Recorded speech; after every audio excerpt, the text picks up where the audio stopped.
Bienvenidos,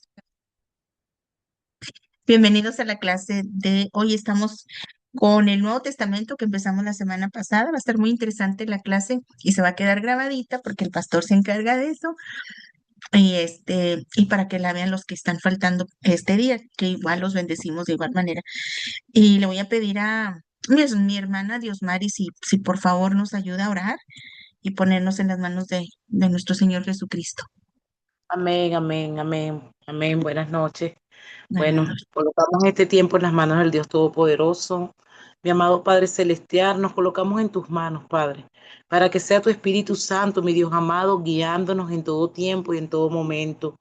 Colocamos este tiempo de estas clases, Señor. Colocamos a nuestra pastora Unice, a nuestros pastorales, Señor, en tus manos para que seas tú guiándonos, Dios, para que seas tú guiándonos a través de ellos, Señor, dándole sabiduría, entendimiento de tu palabra, Señor, que puedan ellos, Padre amado, por medio de tu palabra, enseñarnos, Señor, y que nosotros seamos sabios, Señor, entendiendo tu palabra, Dios. Gracias, Señor, por estas clases, Señor. Gracias porque tú eres el que te glorifica, Señor, porque cada vez que nos reunimos, Señor, es para exaltar y glorificar tu santísimo nombre, Padre amado. Gracias por este hermoso tiempo, Señor, que tú nos permites compartir, mi Dios. Nos colocamos en tus manos, desde ya reprendemos todo espíritu de distracción, Padre, todo aquello que quiera venir a entorpecer el internet en esta hora, desde ya lo reprendemos y lo echamos fuera en el nombre de Jesús, Señor. Y que seas tú tomando el control absolutamente de todo este tiempo y que seas tú glorificado y exaltado en el nombre poderoso de Jesús. Amén y amén.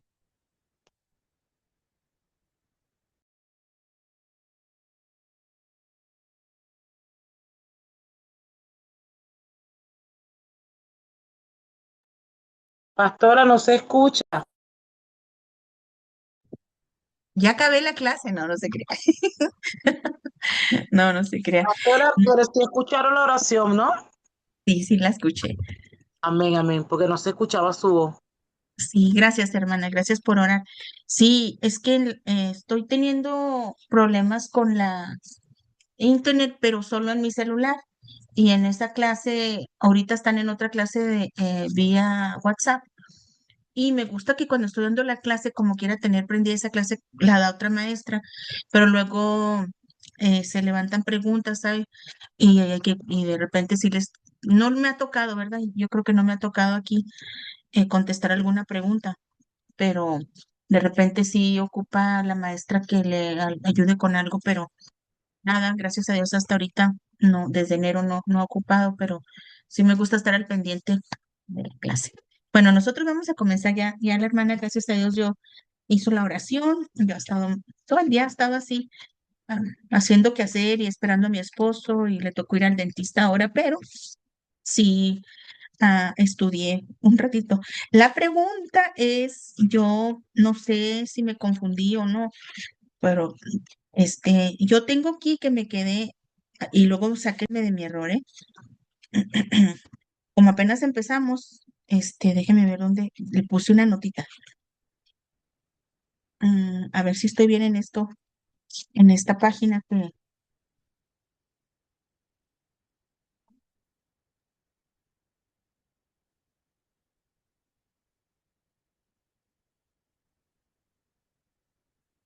a ver si estoy bien.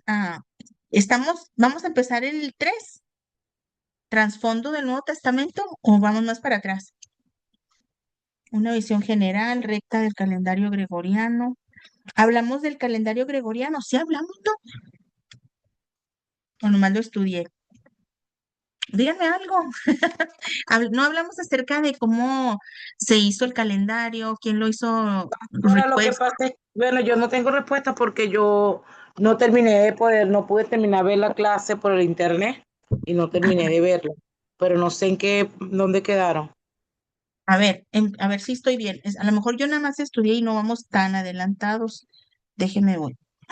Bueno, di una introducción. Pienso que sí di la introducción ahí, ¿verdad? Hablamos de la expresión, bueno, Mateo, Marcos y Lucas, y hablamos de león, el buey, hombre y águila, que cómo se quedaba muy bien, por decir en Mateo queda muy bien el león porque es una expresión del hijo de David, Sí, rey, sí, ¿verdad? Vea que sí, eso sí lo vimos. sí, sí, eso sí me acuerdo. Ok, entonces le doy vuelta y luego empezamos en el 2, una visión general del Nuevo Testamento y hablamos, no hablamos acerca de la recta del calendario gregoriano, o sea, el calendario que usamos ahora. Antes tenían otro que se llamaba Juliano, pero tenía unos errores con fechas y este es más, accurate, más perfectito. No sé la palabra, pero como más, eh, dan fechas más cerquitas a lo que quiere decir. ¿Hablamos de eso o no? Y empezamos en el libro de Hechos, luego vimos epístolas. No, nada de eso. Entonces vamos a empezar ahí, pues, va a ser el capítulo 2, una visión general del Nuevo Testamento sería. Yo tengo Por bien ahí, estudiado. pastora, porque es verdad que no sé decirle. Yo creo que quedamos ahí en ese 2, pastora. Sí, En el bueno, 2. si alguien se acuerda, entonces me voy más para enfrente. Porque me acuerdo también que Octavio comentó algo y el pastor Driver comentó algo también. Bueno, aquí le doy. Bueno, una visión general del Nuevo Testamento. Dice, el Nuevo Testamento es la historia de los esfuerzos de Dios para redimir a la pérdida y pecaminosa raza humana. Dice que es el registro del establecimiento del nuevo pacto, que fue la manera de Dios para salvar a la humanidad perdida. En el Antiguo Testamento, Jeremías 31 al 34, dice que Dios nos había prometido que establecería un nuevo pacto. Entonces, eso sí lo vamos a tener que leer. Vamos a abrir todas nuestras Biblias porque, porque hay que aprovechar bien el tiempo. Vamos a Jeremías. Si alguien lo tiene, adelante. Si no, pues aquí lo leo. Isaías, Jeremías sería el 31, versículo 31 también, hasta el 34.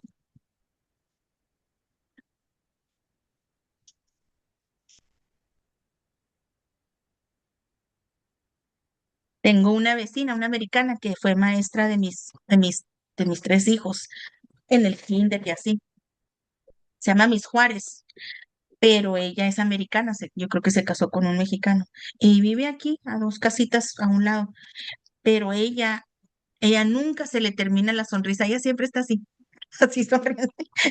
Y cuando tengo la sonrisa, yo que estoy bien contenta, ¿verdad? Me acuerdo siempre de ella, digo, si así debería yo de andar todo el tiempo, no nomás cuando las cosas van bien. Ok, 31 dice la escritura, Pastora, mande. pero ese lo leímos el viernes, eso. Así lo leímos. Entonces vamos a seguirle con el. A ver, ¿te acuerdas? ¿Vimos los evangelios? ¿Las epístolas? Ahí Vimos. va a empezar en las epístolas. Ok, ok, excelente. Mire cómo no hice nota. No tenía yo ahora ese. Voy a darle más a agarrar uno de una vez. No sé qué hice con el papelito que siempre le pongo, que es uno como moradito. Yo ocupo esto, mire, alguien por ahí me regaló uno de estos y tiene estas chiquititas que pegan, tiene anaranjada, tiene para más grandes notas y estas notitas pueden ser blancas de colores y con puntitos. Y luego tiene unas notas más grandes y luego tiene no esas, las notas más grandes, pero me encantó que me regalaran este porque me ayuda mucho. Ok, ahora sí para ahorita lo voy a ocupar cuando salgamos de la clase. Ok, ahí en las epístolas dice, las epístolas o las cartas del Nuevo Testamento registran la verdad doctrinal relacionada con el Nuevo Testamento. Estas 21 cartas dan toda la información que necesitan los cristianos para vivir como gentes del nuevo pacto. Los cristianos viviendo en esa nueva era de la iglesia no estarían viviendo bajo las demandas del viejo pacto, el código legal dado por Dios, ¿verdad? Que es la ley. Entonces, dice, más bien es norma de vida seria, perdone, más bien su norma de vida sería la hallada en el nuevo pacto dado por Dios en las cartas del nuevo pacto. Esas cartas registran los mandamientos, principios y normas que deben gobernar sus vidas que profesan haber entrado en la relación del nuevo pacto con Dios basada en la obra de Cristo en la cruz. Amén. Cristo. Si no va a estar timbre, timbre. Entonces dice, en el libro de Apocalipsis, el Nuevo Testamento concluye con el libro de Apocalipsis, que habla de la definitiva y gloriosa aplicación del nuevo pacto. Apocalipsis nos asegura que Dios es ciertamente soberano y que Él cumplirá de manera plena sus muchas promesas a los israelitas y a los creyentes gentiles. Allá abajito, más para abajito en el siguiente renglón, pacto vivirán para siempre con el Señor en los maravillosos cielos nuevos y en la asimismo maravillosa tierra nueva. Ahí abajito dice, Él como juez soberano, dice, y serán echados para siempre al lago de fuego. Y no estamos hablando de todo aquel que no, que rechazó al Señor, ¿verdad? El siguiente subtítulo es el nuevo pacto. Dice, este nuevo pacto es una extensión del gran pacto abrámico. Es uno de 3 subpactos que definen adicionalmente las estipulaciones originalmente dadas a Abraham, que están en Génesis 12, Génesis 13, Génesis 15, Génesis 17 y Génesis 22. Vamos a leer uno. Nos vamos a ir hasta Génesis 12, 1 al 3. Y se trata de donde le dice el Señor que en él iban a ser benditas todas las naciones. Génesis 12, del 1 al 3. Tengan la Biblia a la mano, para que me la ganen, pero ya se las gané yo. Dice, pero Jehová había dicho a Abraham, y noten que en la palabra Abraham todavía no tiene la H. Dice, vete de tu tierra y de tu parentela y de la casa de tu padre a la tierra que te mostraré, y haré de ti una nación grande y te bendeciré y engrandeceré tu nombre y serás bendición. Bendeciré a los que te bendijeren y a los que te maldijeren, maldeciré. Y serán benditas en ti todas las familias de la tierra. ¿Por qué me acuerdo tanto de haber hablado de esto? Que como el comentario mío fue, quizás fue en la otra clase, pero no, no puede ser porque la otra clase la dio el hermano Yanni. ¿No se acuerdan que les dije yo que qué curioso que como los fariseos y pues los maestros de la ley, ¿verdad? Los fariseos llegaron a ser rabís o como rabinos, llegaron a ser pues maestros de la ley porque dice por lo que leímos, ¿verdad? En el otro libro del Antiguo Testamento, el Panorama, que ellos eran copistas, pero tanto y escribían la ley que se la aprendieron y es como llegaron a ser pues fariseos. Entonces, te fijas cómo escribiendo y escribiendo a través de los años tantas veces el Pentateuco, o sea, los 5 libros. ¿Cómo no vieron este versículo para decir cómo que todas las, o sea, tan celosos que son, ¿verdad? Que nomás los judíos, y que nada más para ellos es, pues celosos, ¿verdad? Celosos que ellos saben que es un solo Dios y celosos de que no se mezclan. Y bueno, es parte de las cosas o como de la ley que Dios mandó. Pero cómo no se fijaban en esto, ¿verdad? De que también las demás naciones iban a ser bendecidas en el padre Abraham y por la promesa o el pacto que Dios estaba haciendo con él de bendecirlo a él, de bendecir su nombre, dice que serás de bendición, bendeciré a los que te bendigan, maldeciré a los que te maldijeren, y dice, y serán benditas en ti todas las familias de la tierra. Y así, bueno, ahí está, ¿verdad? Eso es lo que dice eso. Y así más o menos dicen los otros versículos que ahorita no vamos a leer. Dice, el nuevo pacto se ocupa mayormente de la cuestión de la salvación, después de la caída del hombre y de la entrada del pecado en el mundo. Fue el propósito revelado de Dios traer salvación a los hombres. Las escrituras del Nuevo Testamento son claras acerca de los sacrificios del Antiguo Testamento. Solo podían cubrir o expiar, ¿verdad? ¿Cómo? Cubrir, pues echar, poner esa sangre.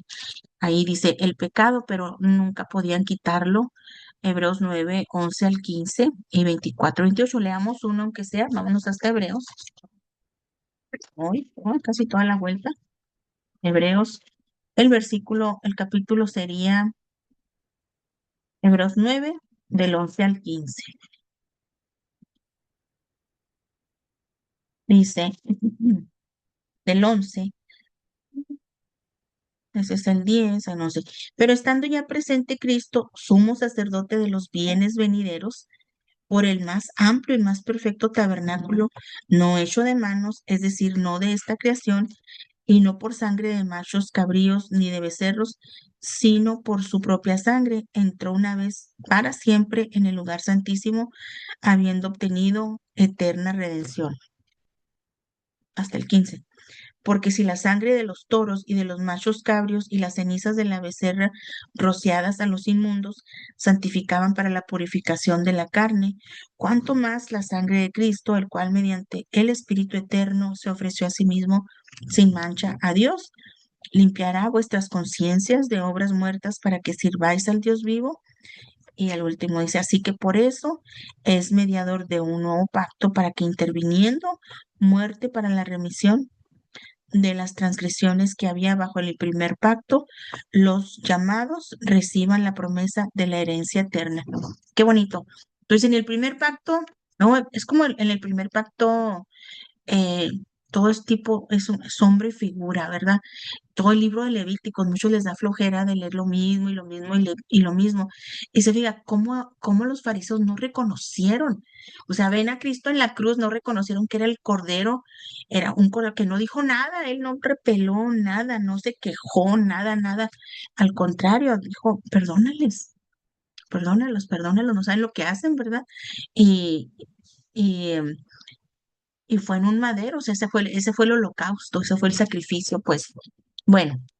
Entonces dice, después de la caída del hombre y de la entrada del pecado en el mundo, fue el propósito revelado de Dios traer salvación a los hombres. Las escrituras del Nuevo Testamento son claras acerca de los sacrificios del Antiguo Testamento. Dice que solo puede, eso ya lo leí. Abajo dice, Jesús se refirió a su muerte como la base del nuevo pacto. Lucas 22:20. Leamos Lucas 22:20. Lucas 22, versículo 20. Dice, de igual manera, después que hubo cenado, tomó la copa diciendo, esta copa es el nuevo pacto en mi sangre. O sea, la copa representaba su sangre. Dice que por vosotros es derramada, mas he aquí la mano del que me entrega está conmigo. Bueno, hasta ahí, pero está hablando en ese pedacito habla del pacto, del nuevo pacto. Mm, ok, dice, es solo la sangre de Cristo la que puede quitar el pecado y liberar a los hombres de la pena y del poder del mismo. Es solo la sangre de Cristo la que puede quitar el pecado y hacer posible que un pueblo pecador, israelita o gentil, tenga comunión con un Dios santo. Jesús se refirió a su muerte como la base del nuevo pacto. Dice, originalmente en el Antiguo Testamento Israel y Judá eran los sujetos del nuevo pacto. Jeremías 31, 34. Dice, sin embargo, en esta presente edad de la iglesia, el nuevo pacto se aplica primariamente a los gentiles. Vamos a 2 Corintios 3, 1 al 18. Quizás no lo leamos todo, pero sí vamos a leer los versículos claves. Y es primera de Corintios 3. Ay, está bien gruesa esta Biblia. 3 y luego dice el versículo del 1 al 18. Del 1 al 18. Dice, ministros del nuevo pacto, comenzamos otra vez a recordarnos a nosotros mismos. Esto es Pablo hablando. Dice, o tenemos necesidad como algunos de cartas de recomendación para vosotros o de recomendación de vosotros. Nuestras cartas sois vosotros, escritas en nuestros corazones, conocidas y leídas por todos los hombres, siendo manifiesto que sois carta de Cristo expedida por nosotros. Qué bonito, escrita no con tinta, sino con el Espíritu del Dios vivo, no en las tablas de piedra, sino en las tablas de la carne del corazón. Me recuerda de la explicación que les daba el otro día acerca del sello. ¿Se acuerdan el sello en la botellita de agua? Somos sellados, esa es la carta, nuestra carta, es lo que está imprimiendo el Espíritu Santo en nuestra vida. Desde un principio, desde el día que la aceptamos, ¡pum! Ahí está el sello. O sea, creados de nuevo, por decir así, como estamos nacidos de nuevo, dice el libro de Hechos. Dice, y tal confianza tenemos mediante Cristo para con Dios, no que seamos competentes por nosotros mismos, no hay mérito en nosotros. Dice, para pensar algo como de nosotros mismos, sino que nuestra competencia proviene de Dios, el cual asimismo nos hizo ministros competentes de un nuevo pacto, no de la letra, o sea, hablando de la ley, ¿verdad? Sino del espíritu, porque la letra mata, más el espíritu vivifica. Dice, y si el ministerio de muerte grabado con letras en piedras fue con gloria, eh, tanto que los hijos de Israel no pudieron fijar la vista en el rostro de Moisés a causa de la gloria de su rostro, la cual había de perecer. ¿Cómo no será más bien con gloria el ministerio del Espíritu? Porque si el ministerio de condenación fue con gloria, mucho más abundará en gloria el ministerio de justificación, porque aun lo que fue glorioso no es glorioso en ese respecto, en comparación con la gloria más eminente, porque si lo que perece tuvo gloria, mucho más glorioso será lo que permanece. Así que teniendo tal esperanza usamos de mucha franqueza y no como Moisés que ponía un velo sobre su rostro para que los hijos de Israel no fijaran la vista en el fin de aquello que había de ser abolido. Pero el entendimiento de ellos se embotó porque hasta el día de hoy, cuando leen el antiguo pacto, les queda el mismo velo no descubierto, el cual por Cristo es quitado. Y aún les queda, y aún hasta el día de hoy, cuando se lee a Moisés, el velo está puesto sobre el corazón de ellos, pero cuando se conviertan al Señor, el velo se quitará, porque el Señor es el Espíritu, y donde está el Espíritu del Señor, ahí hay libertad. Por tanto, nosotros todos mirando a cara descubierta como en un espejo la gloria del Señor, somos transformados de gloria en gloria y en la misma imagen como por el Espíritu del Señor. A cara descubierta de gloria en gloria. Qué bonito. Bueno, leo eso, hermanos, y así me viene mucha pasión, o sea, mucha, mucha pasión, y quisiera estar ahí presente en estos tiempos, tanto los de Moisés o como el tiempo de Cristo cuando Él está compartiendo la copa, escuchar sus palabras cuando Él diga, este es el nuevo pacto. No, a mí me impacta esas dos palabras o esas tres palabras o las palabras de estas que dice el Señor Jesús. No nada más leyéndolo aquí por todo lo que leemos. Dice, aquello fue una gloria, pero esta gloria del nuevo pacto, imagínense, no, ayer lo decía en el podcast acerca de lo pasado, los del pasado solamente, el Antiguo Testamento, todo el estudio que tuvimos el mes pasado, ellos solamente podían mirar hacia enfrente.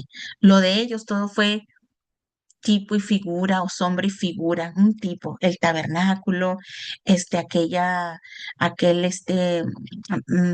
aquella cruz con la serpiente enredada, de lo que ustedes quieran hablar, el arca de Noé, el pez o la historia de Jonás, todo, todo era un tipo y figura de lo que había de venir, pero nosotros quizás fueron bien poquitos los que, ay no, hasta quiero llorar, fueron bien poquitos los que estuvieron ahí, ¿verdad? Con Cristo, como Juan, cerquitas de él, los apóstoles, todo el pueblo, los pueblos por donde él anduvo.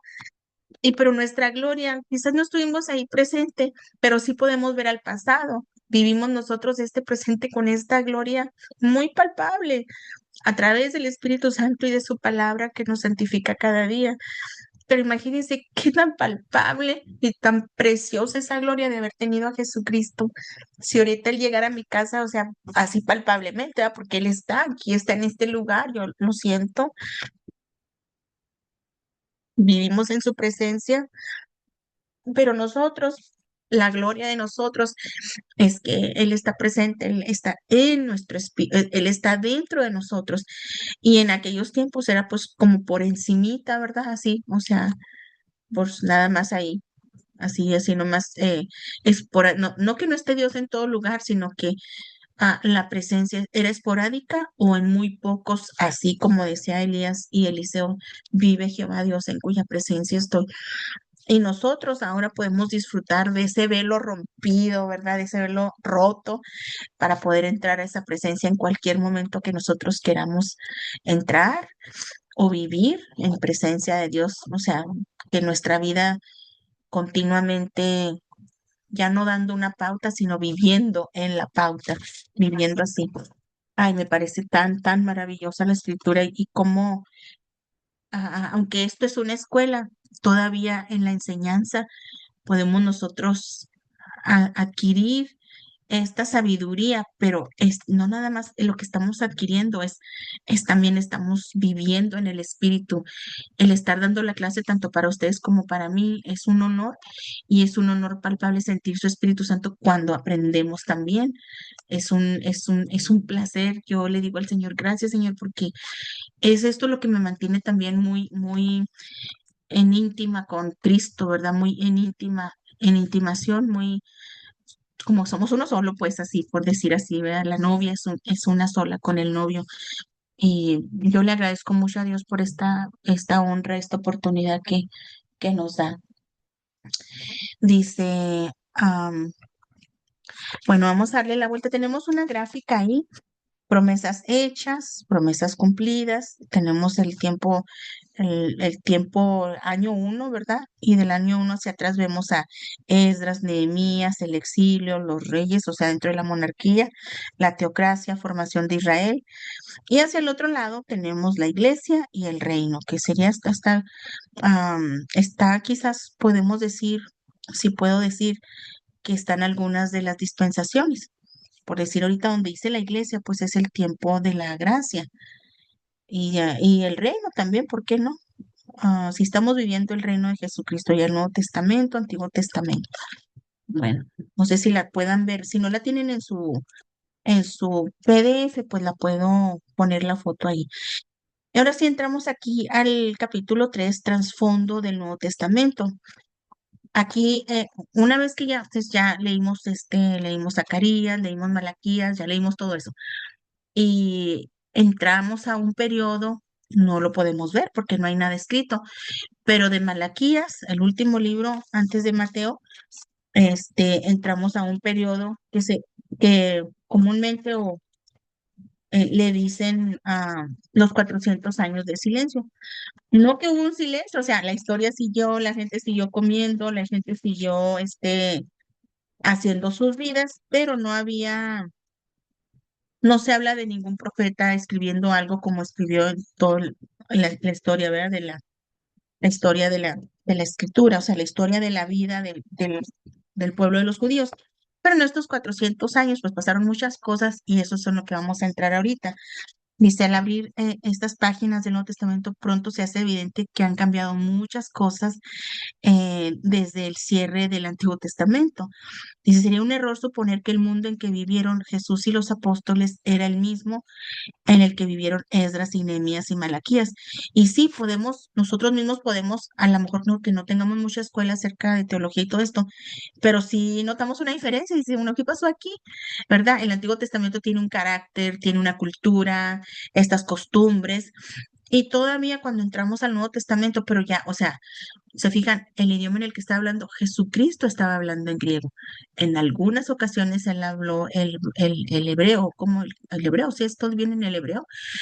Y todavía en alguna ocasión él también habló el arameo, el idioma que traían de Babilonia, de Aramea o de acá pues sí, como les dije en alguna ocasión, es como cuando yo vengo de México recién venida, hablo el español y luego pues ya aprendí el inglés y de repente me sale el arameo, que le dicen acá el Spanglish, se hace una cosa con la otra y eso sería algo lo que les pasó después de estar 70 años en ese exilio, desterrados, ¿verdad? De Israel, cuando vuelven, cuando ya regresan a su país natal, ya muchos ya no vienen hablando el idioma hebreo, ellos ya vienen hablando el griego, porque recuérdense, nos podemos ir al libro de Daniel, que ahí, o sea, el rey lo que quería era quitarles su idioma para que no quería ni que adoraran el mismo Dios, quiso quitarles toda su identidad, pero gracias a Dios que el pueblo judío fue fiel y permaneció y aunque sí venían hablando, así como por decir acá Spanglish, que sería ya el arameo, todavía prevaleció en lo más, ¿verdad? En lo más que se puede prevaleció el idioma de los hebreos, que es el judío, el idioma hebreo. Entonces dice, Por eso es importante observar algunos de estos cambios. Y luego sigue otro subtema, el fin del Antiguo Testamento. Dice que registró los fracasos espirituales de la nación de Israel. Israel violó en repetidas ocasiones los mandamientos de Dios hasta que Dios disciplinó a su pueblo enviándolos al cautiverio de Babilonia. Y me voy más para abajito, dice, hombres como Esdras, Nehemías, Ageo, Malaquías fueron instrumentos para este regreso y restauración. Bueno, ya eso ya lo vimos, me bajo un poquito más para abajo, dice, pero en este mensaje se incluía la promesa de que el Señor y su mensajero vendrían en un día, Malaquías 3:1. En el Antiguo Testamento vimos el libro de Malaquías, ¿se acuerdan de cómo estaba bien suave porque hablaban de cómo no creían, pues, no creían en la profecía que estaban soltando, pero también estaban en pecado de idolatría? Y todavía Dios les estaba dando una esperanza, todavía estaba la esperanza de este nuevo Mesías. Dice, esta promesa no se iba a cumplir hasta que al cabo de 400 años apareciese eh, Juan el Bautista, el mensajero, anunciando la venida de nuestro Señor Jesucristo. Entonces, Malaquías quiere decir mensajero y también quiere decir ángel. Malakaya quiere decir ángel en hebreo. Y luego pasamos a esta otra, un cuadrito ahí que viene por ahí, habla del cautiverio, de los 400 años, no en medio, pero después de Esdras y Nehemías, y ahí podemos ver el cuadro. Dice, el periodo intestamentario. El tiempo entre el Antiguo y el Nuevo Testamento es a menudo llamado los 400 años de silencio. Esta designación es cierta solo con respecto a la voz de Dios. Esto es, o sea, no hubo ninguna escritura ni vino revelación directa por medio de profetas. No fueron silenciosos en el sentido de que no poseemos información acerca de aquel periodo. Muchas cosas sucedieron durante aquellos siglos, quedando muy bien documentadas, y aquellos acontecimientos afectaron la vida en los tiempos del Nuevo Testamento. Por ello, es necesario investigar brevemente el periodo intertestamentario. Viene aquí otro que es el trasfondo histórico del Nuevo Testamento. Primero nos va a dar unos puntos ahí, ¿verdad? Y algunos periodos, el periodo persa. El periodo persa que también se menciona en el libro de Daniel ya como algo profético. Entonces vamos a ver esto. Dice, el Estado judío independiente llegó a su fin cuando los ejércitos de Nabucodonosor de Babilonia invadieron Judá en el 605 a.C. Empieza por eso, ¿verdad? Antes de entrar al periodo ya del Nuevo Testamento, está hablando un poquito de historia más para atrás, porque son 605 a.C. Entonces, dice, durante unos 20 años después de esto, los judíos tuvieron todavía rey, pero estaba claramente sometido a la autoridad de los babilonios. En el 586 a.C., los judíos dice que intentaron rebelarse contra Babilonia, pero fracasaron en su intento. Esto resultó en la destrucción de la ciudad de Jerusalén y en el saqueo e incendio del templo. No sé si les mandé fotos acerca de ese incendio, pero sí le tomé un screenshot a mi celular porque aunque son pinturas y son imágenes que animadas que por ahí alguien, usted sabe, mucha gente está leyendo algo y lo hace el dibujito o hace un tipo caricatura así. Entonces encontré uno porque se miraba de lejos todo rojo porque estaba todo incendiado, el templo todo incendiado. No sé si se los mandé, pero se los pongo ahorita que termine. Entonces dice, dice el saqueo e incendio del templo y en la deportación de muchos a Babilonia. Y durante los siguientes 50 años, los judíos permanecieron bajo el dominio de los babilonios. Ahí vamos a ver Según de Reyes 24:1. Amén, pastor, amén. Léalo. Dice así, leemos su palabra en el nombre del Padre, del Hijo y del precioso Espíritu Santo. Y dice así, en su tiempo subió en campaña a Nabucodonosor, rey de Babilonia. Joacía vino a ser su siervo por 3 años, pero luego volvió y se rebeló contra él. Así Amén. es. Ajá. Leo el Entonces, 25:30 sí, por favor. y dice así, y diariamente le fue dada su comida de parte del rey, de continuo todos los días de su vida. Ok, vamos a ver un poquito de historia. Aquí en el 24, ahí fue arrestado por Nabucodonosor y dice que fue su siervo por 3 años y ya cuando estamos acá en el 25, esa parte que leyó del 25, que es en el 25, 20 30, 30, en el 25:30, dice donde que, dice que comió toda su vida. bueno, aquí ya entró otro rey, mire, se llamaba Evil Merodac, rey de Joaquín, Babilonia. Sí, dice Joaquín es, aquí era el rey Joaquín, ¿no? permítame, aquí en el 27 dice, Joaquín es liberado y recibe honores en Babilonia. Entonces aconteció que después de 37 años de haber estado cautivo ahí, porque sí lo dejaron vivo, duró 37 años, entonces dice que en este deudécimo mes, en los 23 días del mes, que este nuevo rey que se llamaba Evil Merodac, rey de Babilonia, en el primer año de su reinado, libertó a Joaquín, rey de Judá. Y dice que lo sacó de la cárcel y que le habló bien, o sea, con benevolencia, dice ahí en el 28. Y dice, y puso su trono más alto que los tronos de los reyes que estaban con él en Babilonia. Y en el 29 le dice, y le cambió los vestidos de prisionero y comió siempre delante de él todos los días de su vida. Y diariamente le fue dada su comida de parte del rey de continuo todos los días de su vida. Lo dejó en libertad, le dio un trono y pues ahí comía, se hicieron amigos. Como que este rey era más bueno, ¿verdad? Lo que estamos leyendo aquí. Bueno, eso pasó en este periodo. Entonces dice que, déjame ver si dice Pero alguna. porque, pastora, pero porque también hablan del rey Sedequías. Sedequías es este rey, ahora verá, este rey está en Jeremías 39:1-18. Vamos a ver. Ajá, Je- sí, sí, en Jeremías. Jeremías 39. Aquí dice que fue rey de Judá. Bueno, este rey estuvo en Judá y a este dice la Biblia que le sacó los ojos el rey de Babilonia y lo mató luego lo hizo. No crea que duró mucho. Mire, vamos a leer. Es el 30 y... 39 del 1 al 18.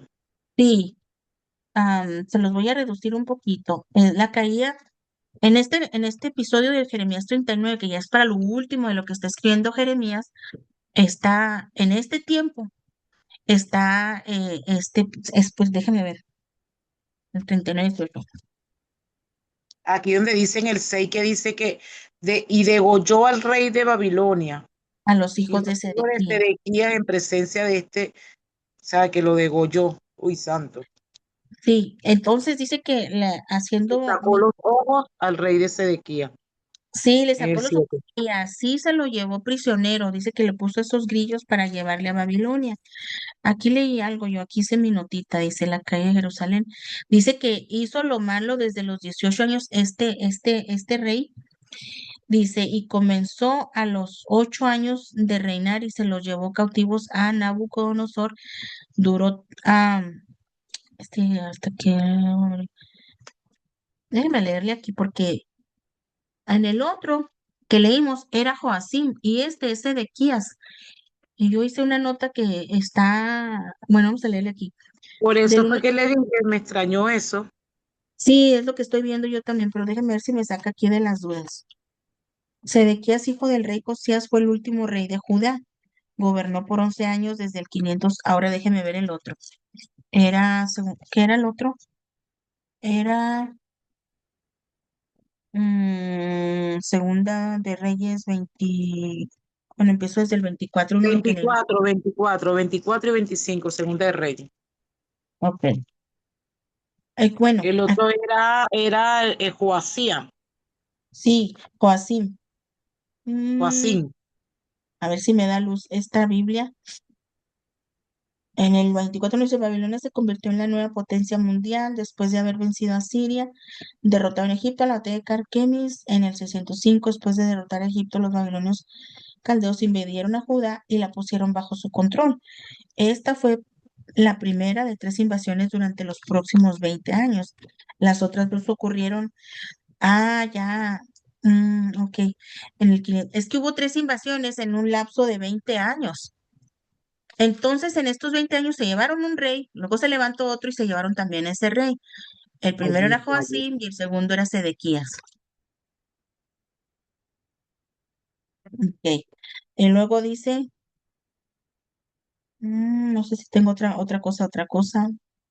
No, no tengo otro, no ah, tengo sí, otro. pastora, pero escuché que aquí en el capítulo de 24, Segunda de Reyes 24, en el capítulo, en el versículo 18, hablan de reinado de Sedequía.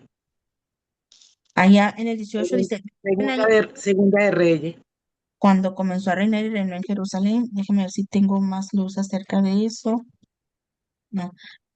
El nombre de su madre fue Hamutal, hija de Jeremías de Libna, e hizo lo malo ante los ojos de Jehová conforme a todo lo que había hecho Joacim. Ahí está, son dos personas diferentes, dos reyes diferentes, y entró primero Joacim y luego entró Sedequías. Dice, vino. Fíjese que dice en el capítulo 24, 20, dice, y vino pues la ira de Jehová contra Jerusalén y Judá, hasta que los echó de su presencia, y Sedequías se rebeló contra el rey de Contra el rey de Babilonia. Babilonia. Entonces se revela y ¿qué hace el rey de Babilonia? Le saca los ojos y se lo lleva de todos modos prisionero. Déjame ver, por lo que yo miro, no duró mucho cautivo.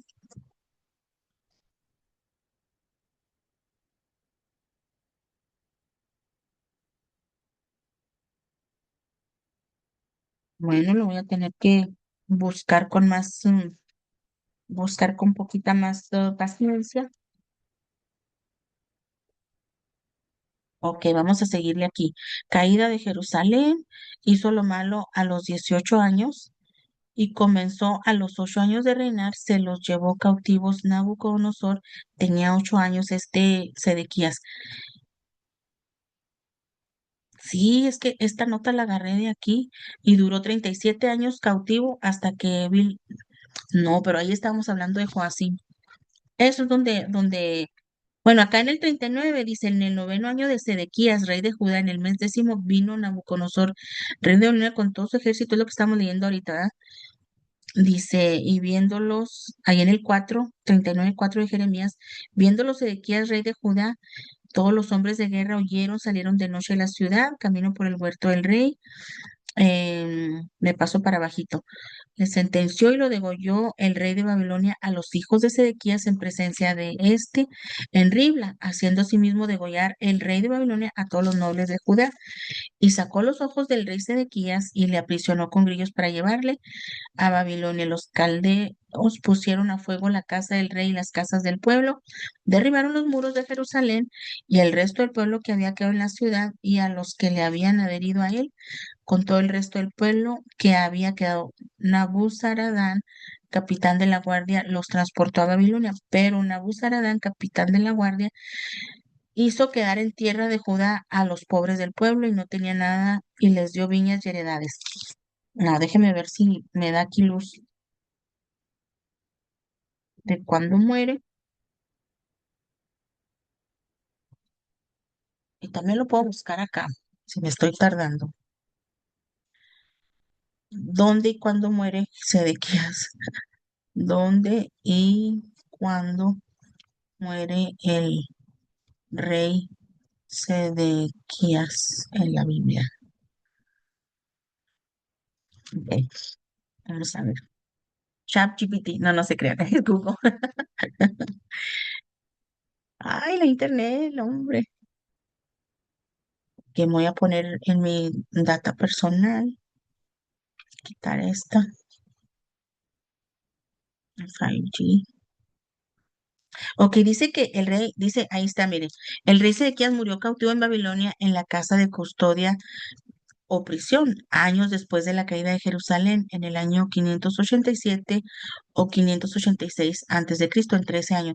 Tras intentar huir, fue capturado por los babilonios en Jericó, obligado a presenciar la muerte de sus hijos en Ribla y cegado, encadenado y llevado a Babilonia. Aquí los detalles claves sobre su muerte. Dice lugar en la ciudad de Babilonia en una casa de custodia prisión. Tiempo, ya les dije qué año. circunstancias fue cegado, le sacaron los ojos después de ver matar a sus hijos, permaneció preso hasta el día de su muerte. Pero ¿cuándo? Dice, la Biblia no detalla la causa, pero se entiende que murió en cautiverio probablemente por vejez o enfermedad. Oh, no, no. Yo pensé que me iba a dar versículos como me los da de Joacim o de Jeremías o de Ezequiel. Trágico final cumplió las profecías de Jeremías y Sedequías sería entregado al rey de Babilonia y moriría ahí por haberse rebelado. No me da otra luz y si no me la da aquí, pues no sé, no sé si luego la encuentre yo en la escritura. Bueno, nos saca un poco de duda, pero, o sea, sí nos da a entender que Sedequías y Joacim son dos reyes diferentes y como fueron 3 veces las que fueron a sacar gente de Israel, porque eran millones, no crean que era poquita Pastora, gente, era mucha gente. Ajá, en Segunda de Reyes 20 dice enfermedad de Ezequías. Ezequías o Sedequías. Ezequías, Pues es que Ezequías es otro Estamos rey. hablando de Sedequías que estamos hablando. La enfermedad de ok. Ezequías es aquel que Que le pues dio 15 años de vida. y Dios le añadió 15 años y que le había dicho a Dios que pusiera en orden su vida y se devolvió Isaías del patio y ya le dijo, bueno, Sí, dice el sí, Señor. pastora, en el capítulo de Jeremías 52 dice que Sedequías era de edad de 21 años cuando comenzó a reinar y reinó 11 años en Jerusalén. Su Ah, madre se llamaba Martal, hija de Jeremías de Libán, e hizo lo malo delante de los ojos de Jehová, conforme a todo lo que hizo Joacim. Y a sí, causa de la ira de Jehová contra Jerusalén y Judá, llegó a echarlo de su presencia y se rebeló Sedequías contra el rey de Babilonia. sí, eso es lo que les había, es lo que anoté yo en mis comentarios, pero Sí, lo habíamos. Pastora, buenas noches. buenas Eh, noches. según alguna información que he buscado, dice que algunas fuentes dicen que el rey Sedequías murió en el año 586 antes de Cristo y otras fuentes señalan que un año después. Sí, en el 587 o 586, o sea, se va acercando más a la era de Cristo, un año solamente. Bueno, pues Ujú. sí, eso es lo que dice, pero otras fuentes, como dijiste tú, no necesariamente la escritura, pero igual, él todavía fue llevado cautivo y, y pues quedó ciego, ¿verdad? Porque le sacaron los ojos, ¿o? No, no hay más que decir acerca de eso. Bueno, vamos a continuar nosotros. Si encuentran alguna otra información, pues nos ayuda para mantener este panorama histórico. Ok, le vamos a dar vuelta a la hoja. Dice, los judíos quedaron bajo el control persa. Cuando los persas son aliados, arrebataron el dominio mundial a los babilonios en el 539. Bajo los persas, los judíos fueron tratados bastante bien. Parece que gozaron del favor de los persas, quizás porque ambos pueblos eran monoteístas, o sea, un solo Dios. Dice Ciro, el rey de Persia, permitió a los judíos volver a su propia tierra y les dio permiso para reconstruir el templo en Jerusalén. Eso lo podemos ver en Esdras 1:1 al 4. Con el aliento de los profetas Ageo y Zacarías se vencieron la oposición y los problemas del templo y dice que fue acabado en el 516 antes de Cristo. Está en Esdras 1 y el capítulo 6. Dice más tarde, bajo el liderazgo de Esdras, en el 458 y de Nehemías 444 antes de Cristo, dice otros, no es muchos años de diferencia, o sea, fue primero Esdras y luego ya más cerquitas al tiempo de Cristo, en el 444, o serían 6 más 8, 6, 10, 12, 14 años. Otros, dice, otros volvieron a reconstruir y reconstruyeron las murallas de Jerusalén. Aquellos líderes, ayudados por el profeta Malaquías, intentaron llevar a cabo una reforma moral y espiritual, aunque no tuvieron un éxito total en sus esfuerzos y sí impactaron a la nación de Israel a lo largo del periodo intertestamentario. Elevaron la palabra de Dios a nuevas alturas de importancia. Aplicaron de manera estricta los principios de la ley a la vida diaria. Y luego dice, así que aunque la mayoría de los judíos se apartó de la ley de Dios durante aquellos siglos, algunos se aferraron firmemente a la palabra de Dios, rehusando contemporizar con las influencias paganas. Y bueno, ya, eso fue el periodo persa. Entramos en el número 2 al periodo griego, que es el más interesante, que me gusta mucho. Porque eso es algo que también ves en la escuela, todo lo que se trata así de Alejandro Magno, de sus cuatro caudillos o cuatro generales. Dice Alejandro Magno, y ahí les puse las imágenes que les mandé temprano. Alejandro Magno accedió al poder y dice, acaudilló su ejército griego a una victoria rápida y total sobre los persas. Hay mucha acerca de la historia de Alejandro Magno, he visto documentales y algunos dicen, también otros así como comentaristas, sí, sí, él fue un gran conquistador y abarcó mucho territorio, pero como ahora cuando se ponen a estudiar eso, algunos dudan de toda esa fama que se le da, porque no era como si hubiera ¿cómo se dice? Carros eh, de carreras para andar bien rápido, fum, fum, fum, fum, no. O sea, en un lapso bien pequeñito porque él murió a los 33 años. O sea, empezó joven, vamos a decir que unos 12 a 8 años él hizo pues toda esta conquista, pero imagínense, o sea, como aquí en Estados Unidos, cuando se llegó el tiempo de la fiebre quién sabe quién me está marcando. Es para la escuela, yo creo, pero ahorita les devuelvo la llamada. La fiebre del oro que estaba en California, la gente se vino si miran el mapa de Estados Unidos, acá para este lado está Florida, para arriba está North Carolina, South Carolina y todos los del este. Y luego te vas para California y son muchas millas, o sea, como 3,000 millas, no sé cuánto, muchas, muchas millas. Y se iban en sus carretas y con sus familias y todo eso, o sea, bien duraban hasta 2 años para poder llegar. Y esto que a paso descansaban y luego le seguían, se descomponía, paraban, componían y le seguían. Entonces, tú pones a pensar también en aquellos años, ah, o sea, hace más de los 2026 años que tiene Cristo, porque esto pasó Alejandro Magno es más o menos de 300 años antes de Cristo, por lo que dice aquí, 331 a 323, y lo que más se usaba pues era el caballo, camellos, burros, pues eran para cargar cosas. Entonces dice, y yo no sé, ¿verdad? Pero está un poquito muy exagerado, pero igual puede ser verdad, y les voy a decir por qué. Este hombre fue el que preparó que está bien tremendo decir esto, pero hagan de cuenta que por causa de él, todos esos lugares que él iba conquistando, pues se quedaban las familias, soldados, o sea, él iba dejando gente porque eran conquistas de él, sus territorios que ya le pertenecían a él.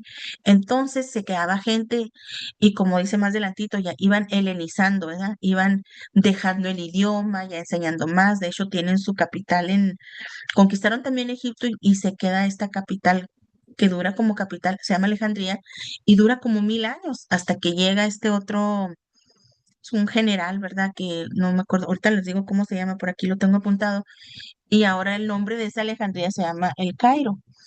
Denme un segundo, si voy a contestar, puede ser importante. ¿Aló? ¿Aló? Bueno, Bueno, buenas noches. buenas noches. Dígame. Disculpe, hablo con la hermana Eunice. Sí, soy yo. Mire, soy Vero Garay, la hermana de Pati Garay. Sí, pero ¿en qué le puedo ayudar? Mire, me mandó, o sea, como voy para Chihuahua, vengo de San Antonio. Ah, ok, ok. Entonces me contó que tenía una chamarrita ahí de usted. Ah, de la hermana Y que si se Lupita. la podía traer. Ah, sí, sí, sí. ¿Quieres mi dirección? Pues, si me puede dar la ubicación aquí por WhatsApp para llegar, aquí estoy en una gasolinería de Forest Stockton ya. Ok, ok. Aquí pero no tengo ¿cómo le hago para darte mi ubicación? Ahí la voy a agregar al WhatsApp. Ok, Y le mando un mensajito y ya, bueno, no sé si pueda yo por la cuestión, pero pues si tengo a Pati, me imagino que la puedo agregar a usted. mira, Déjeme la hija que me ayude. ¿estás en Walmart? No, estoy En la Lowe's. Enfrente de la Lowe's hay una tiendita que dice 24. 24 Open. Ahí trabaja mi hijo. Ah, Para que no tengas que venir ni yo ir porque estoy en clase, déjame la chamarrita. Ahí está una muchachita o está mi hijo, nomás diles que si es muchachita, diles es para la mamá de Damien. O me hablas cuando estés ahí. Y si es muchachito, pues es mi hijo, le dices es para tu mamá. ¿cómo se llama la tienda, perdón? Está enfrente de esa Lowe's y hay muchas luces. Se llama, es la mera esquina. Parece que dice 24 Open, algo así. 24. Ah, ok. ¿La ves? ¿La ves? Ándale, pues, entonces, no, es que como me parqué acá de este lado, Ah, es ya. como para la carretera. Ok. Bueno, enfrente de Lowe's, donde están las puertas y todo, vas a ver a esquina, a mano derecha, pero vas a ver ese lugar. Y el carrito de mi hijo es negro. Y la otra muchachita también es negro. Ah, bueno. Si lo logras, me dices, me hablas. Claro que Gracias, Vero. Dios te bendiga. sí. A ti, gracias. André, gracias. Un placer. Bye bye. Una disculpa. Es que tengo una maestra, la otra maestra Lupita, que da otra clase. Cuando fuimos a San Antonio, entonces se les dio la chamarra ya con la hermana Patty y ya se la mandó con su hermana Son. Pues la otra hermana vive en Midland, en Odessa, y pues me la va a dejar aquí ya cuando venga. Bueno, pues, qué bueno que sí le contesté porque echaba menos su chamarra a ella. Ok, sigamos aquí. Entonces en Alejandría dice, debido a que Alejandro no tenía un heredero suficiente, no, me estoy esquipeando esto. Arriba, Alejandro Magno, los persas, después de haber derrotado a los persas en Asia Menor, se precipitó a Palestina y los judíos se encontraron con un nuevo amo. Los judíos no resistieron a Alejandro cuando llegó y él a su vez los trató bien. Los judíos no resistieron, pero él sí los trató bien. Dice, las conquistas de Alejandro llevaron a la rápida y profunda expansión del helenismo. Helenismo, o sea, la cultura griega. Esa cultura llegó a impregnar la vida de todas partes, incluyendo Palestina. Un paréntesis aquí, recuerden que les estaba diciendo que todo lo que se trate de Alejandro Magno, inclusive de estos 4 generales, está en el libro de Daniel, hablando del imperio griego. Entonces dice, esta cultura llegó a impregnar la vida de todas partes, incluyendo Palestina. La lengua griega vino a ser la lengua común del comercio y de la diplomacia. Se fijan, como ya nos vamos acercando, ¿por qué hablaban griego los discípulos y Jesucristo? Dice, para los tiempos del Nuevo Testamento era la lengua del hombre de la calle. Ese factor de la existencia de una lengua casi universal iba a tener un impacto significativo en la rápida expansión del Evangelio de Jesucristo. Eso ayudó, aunque esta persona fue alguien que no conoció a Dios, bueno, hasta donde sabemos, ¿verdad? No conoció a Dios, sin embargo, toda su influencia de andar conquistando tierras por aquí y por allá con un solo idioma ayudó a que el Evangelio se expandiera más pronto. De hecho, ahorita vamos a ver algo que también me pareció muy interesante. Ahí les digo cuál es. Dice, con la temprana muerte de Alejandro a la edad de 33 años, en el año 323 a.C., su inmenso imperio se dividió en 4 partes, porque él no tenía un heredero suficientemente mayor para tomar su trono. Dice, 4 de sus generales se dividieron finalmente el imperio, y de los 4 solo 2, Ptolomeo y Seleuco, aunque se escribe con una P, pero pues ¿cómo vamos a decir Ptolomeo? Pues no, ¿verdad? Es como a mi esposo yo le digo Mr. P. Jones, pero es Mr. Page. Cuando me enojo, Mr. P. Jones. Ok. Dice, son importantes para nuestro estudio del trasfondo del Nuevo Testamento. Estos 4 eran Ptolomeo, Seleuco, Lisímaco y Antígono. Entonces dice, el imperio de Ptolomeo se centró en Egipto, mientras que el de Seleuco se centró en Siria. Y, ¿qué más? ¿Qué más? Dice, en los Ptolomeos en el 321 al 198 a.C., cuando tuvo lugar la división del imperio de Alejandro, la tierra de los judíos vino a formar parte del imperio de Ptolomeo. Los Ptolomeos controlaron a los judíos durante más de un siglo. Por lo general, los judíos vivieron vidas tranquilas, eh, como 100 años, dice, tranquilas y prósperas durante este periodo, aunque una guerra periódica una guerra periódica entre los Ptolomeos y Seleucidas transformaron a Palestina en una zona de guerra. Dice lo que tuvo como resultado algunos años para la vida y la economía judías. Pero incluso en esta situación, los judíos eran a menudo tratados de manera favorable. Dice, porque ambos judíos eran a menudo, perdón, porque ambos lados estaban deseosos de tener el apoyo de los judíos, pues sí, porque eran muchos. Entonces, dice, durante el reinado de Ptolomeo Filadelfo, en el 285 al 247 a.C., tuvo lugar un acontecimiento importante. Este hizo que eruditos judíos tradujeran el Antiguo Testamento. Eso es lo que les iba a decir. O sea, tradujeron el Antiguo Testamento que estaba en hebreo, lo tradujeron al griego, que le llamaron la Septuaginta. Yo no tengo una copia de la Septuaginta, pero tengo una a ver si lo tengo por aquí. Tengo una de la Vulgata, acá está. Tengo una de la Vulgata, mire. Pues está bien moderna, pero la letrita todavía está así como bien pequeñita, como que estaba escrita con máquina. La Vulgata, pero la Septuaginta no la tengo. Y la Septuaginta es muy, hay de cuenta que tiene los cinco libros de la ley, pero tiene todos mira, aquí dice, tiene estos libros, tiene mm, o sea, tiene estos libros que se llaman apócrifos, que los tiene la católica, y tiene estos otros que se llaman los deuterocanónicos. O sea, haz de cuenta que estás leyendo una Biblia católica, pero con los libros de la ley. Todavía no, bueno, tenía esos libros. Entonces, en estos libros incluía entre los 7 libros de los apócrifos. Ya saben que uno se llama Tobías, el otro Primera de Macabeos, Segunda de Macabeos. Tenía sabiduría, eclesiástico, Baruch, incluida una carta de Jeremías que no es la carta, no tenemos, no es el Jeremías, pero no es la carta canónica que tiene nuestro canon. Entonces dice, ¿qué más dice aquí? Aquí me pierdo. Y esto que le pongo rayita, aunque la versión de la Septuaginta vino a ser un documento significativo para la comunidad judía, porque recuerden que en este tiempo había judíos que hablaban todo el hebreo, pero también, o sea, el idioma de la calle que lo hablaban Pedro y todos los discípulos era el griego, porque ya tenía 300 años que había sido helenizada Israel, aunque todavía muchos conservaban su idioma.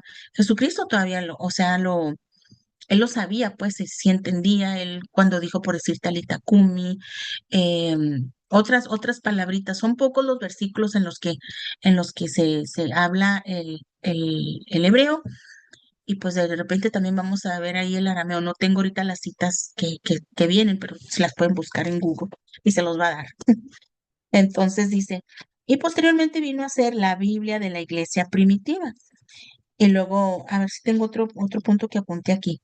Dice, la capital de Egipto, la Alejandría, duró, como les dije ahorita, como 1000 años, hasta que durante la época ptolomeica o ptolomaica, y el dominio romano siendo centro del mundo helenista, hasta la fundación de Fustat, precursor del Cairo. Oh, entonces, vino un señor que se llamaba, a ver si lo tengo aquí, se llamaba Amr ibn al-As. Este señor conquista Egipto y viene a ser ahora, esa capital de Alejandría, viene a ser ahora lo que es el Cairo. ¿Se fijan? Entonces, bueno, ahí empezamos ya con los seleucidas. Las guerras que es en el año 198 al 143. Las guerras y las intrigas caracterizaron gran parte de la relación que existió entre los Ptolomeos y los Seleucidas en el año 198 a.C. Entonces viene otro que se llama Antíoco III de Siria. Con la ayuda de una potente facción judía, derrotó a los Ptolomeos y los llevó de nuevo a Egipto con la victoria de Antíoco III. El helenismo barrió la tierra de Palestina. El avance del helenismo prosiguió bajo Antíoco el IV, o también le dicen Antíoco Epífanes.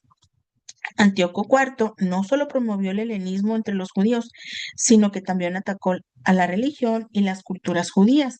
Y de él sí les puse fotos. Hay una coin, una peseta, una moneda con pues el perfil del narizón. Y yo, que aquí estaba mi esposo, pues, y porque estaba diciendo yo que qué feo estaba ese hombre.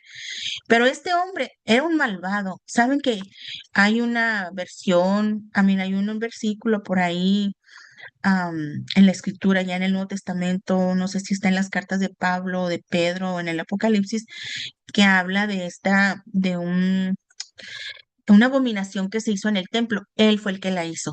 Y ahí les puse la foto. Está como sentado fíjense, está en el templo de nuestro Señor Jesús, en el templo de Dios, en el templo ahí en Jerusalén, y está sentado ahí. Pone un trono como si él es Dios y fíjese el sacrificio que hace. Si se fijaron temprano, él sacrificó un marrano, o sea, un puerco, un cerdo, un chicho, no sé cómo le dicen acá. Entonces, yo estaba, cuando estaba viendo las fotos, porque siempre nomás cuando lo lees en documentos o en comentarios, lo lees y solamente te puedes imaginar un marranito y es todo. Pero cuando ya lo vi así como lo pusieron así en tipo caricatura, ¿verdad? Tipo dibujo, pintura, o sea, me causó mucho horror que se atrevió a tanto. Por eso a él lo tienen catalogado algunos teólogos o así comentaristas como un anticristo. Bueno, de hecho en la Biblia también, un tipo de anticristo. Dice, el rey sirio Antíoco IV o Epífanes del 175 al 168 63 antes de Cristo sustituyó al sumo sacerdote judío Onías III por su hermano Jasón, un helenizador que comenzó a transformar a Jerusalén en una ciudad griega. Vamos a darle la vuelta. Dice. Y construyó un gimnasio con una pista de carreras junto a él, donde muchachos judíos se ejercitaban desnudos a la manera griega, pero para escándalo de los judíos piadosos. Es como si ahorita nosotras, cualquiera de nosotras, ya, somos cristianas, nos gusta, bueno, a mí en lo personal me gusta mucho la falda. Es como si a mí la tortura para mí es que llegara un Antíoco cuarto aquí y dijera, todas las mujeres se van a vestir de minifalda. Para mí, hermanos, eso sería un horror. O sea, un horror para mí. Y para estos judíos que los pusieron a ejercitarse en este gimnasio desnudos, pues también era un horror, como lo fue para Isaías que le cortaran la barba o que le cortaran sus túnicas, ¿verdad? De la parte de atrás de las pompis. Como todas esas cosas, a lo mejor en este mundo, para este tiempo, todo se normaliza y ya el hombre ya quiere ser mujer y la mujer quiere ser hombre y todo. Pero para nosotros, los cristianos, los conservadores, los que amamos la palabra de Dios, los santos, los hijos de Dios, o sea, estas cosas, por vagas que se miren o por así muy light, es para nosotros nos causaría un horror o que por decir a mí, para mí sería un horror también que me pelonaran, ¿sabe? Como o sea, que me hicieran una rapa, que me hicieran rapar cosas así, o que te hicieran vestir de una manera que enseñas todo. Ay, no, no, para mí sería también un horror como lo fuera para estos muchachos. Dice, incluso sacerdotes judíos asistían a estos acontecimientos. La helenización incluía también la asistencia a teatros griegos, la adopción del vestido griego, la cirugía para eliminar las marcas de la circuncisión. Imagínense cómo se habrán sentido los judíos en ese tiempo. Tú tienes la marca de la circuncisión y lo que te quieren operar para que ya no la tengas. Si para ellos era un pacto, es algo, es parte de su cultura. Y luego dice la cirugía para una de las marcas y el cambio de los nombres hebreos por los griegos. Como Pablo es uno de ellos. Pablo, su nombre en hebreo debe ser Saulo. Como Saúl, ¿verdad? Shaul. Y su nombre en griego es Pablo. Dice, el templo fue despojado de sus tesoros y convertido en santuario de Zeus olímpico. El 15 de diciembre del 168 a.C. colocó en el altar del templo una imagen de ese dios y 10 días más tarde le sacrificó un cerdo. Surgían altares paganos por todo el país y se hizo obligatoria la observancia de las fiestas de los gentiles. Los judíos proscritos. Proscritos quiere decir personas desterradas, exiliadas, excluidas o expulsadas de su tierra, más o de su patria, ¿verdad? Eso es lo que quiere decir, ya sea que sea proscritos o proscrito. Dice, los judíos fueron proscritos totalmente. o exiliados, ¿verdad? Dice, la pena de muerte se aplicaba a los que tenían o leían la ley, o sea, la Torá, el Pentateuco. Dice, se prohibieron la guarda del sábado y la circuncisión. No los dejaban guardar el sábado, los ponían a trabajar o algo. Me imagino que fue muy doloroso para ellos porque ya ve que el judío pues siempre ha guardado el sábado. Ellos desde el viernes ya se encierran con sus familias, ya dejan toda la comida preparada, no prenden la luz, no hacen nada, no hacen ningún movimiento, están ahí en su casa en tipo servicio, bendiciendo a los hijos, hablando de la Biblia, tranquilos todos. Entonces dice, hasta tal punto llegó la maldad de Antíoco el cuarto, que es usado en la Biblia como una imagen del anticristo, lo que les decía ahorita, que aparecerá en los tiempos del fin. Dice, esta situación era naturalmente intolerable para los judíos piadosos consagrados a la ley de Dios. Era inevitable la rebelión contra los seleucidas de Siria. Dice que comenzó la revuelta cuando un destacado sacerdote llamado Matatías de la ciudad de Modín desafió a un oficial sirio que acudió a Modín a imponer un sacrificio pagano. El valiente Matatías dice aquí que no solo rehusó obedecer al representante del rey, sino que se opuso a tal sacrificio dándole muerte a un judío que pasó bien dispuesto adelante a ofrecer el sacrificio. Esta historia, yo no tengo la Biblia católica, yo tengo muchas Biblias, pero la católica no la tengo porque alguien, se la presté a alguien y ya no me la devolvió o alguien se la llevó y ya no la tengo. Pero si alguien tiene la Biblia católica, lo puede leer en Segunda de Macabeos, no, Primera de Macabeos, en el capítulo 2, esta historia de este señor que se llama Matatías. Y Matatías, toda la generación de Matatías, con sus hijos, sus nietos, sus bisnietos, se hizo fue toda una dinastía que se llamaba la dinastía de los Asmoneos. Entonces, aquí le sigo, ¿verdad? Llamó a Matatías de la ciudad de Modín, desafió al sirio, dice el valiente Matatías, ya rehusó, ok, aquí abajito. Apenas había terminado de hablar cuando en presencia de todos se acercó un judío para quemar incienso en el altar que había en Modín, según el decreto del rey. Al verlo, Matatías se indignó hasta estremecerse y llevado de justa indignación, fue corriendo y lo degolló sobre el altar. Al mismo tiempo mató al enviado del rey, dice, que obligaba a sacrificar, y destruyó el altar, así mostró su celo por la ley. Matatías, dice, consciente de la gravedad de sus acciones, huyó a los montes con sus 5 hijos y otros piadosos judíos. Matatías murió pronto, como al año después de esto, por lo que investigué. Pero el movimiento fue entonces conducido por su hijo Judas, no era Judas Iscariote, era conocido como Judas Macabeo, que significa el martillo.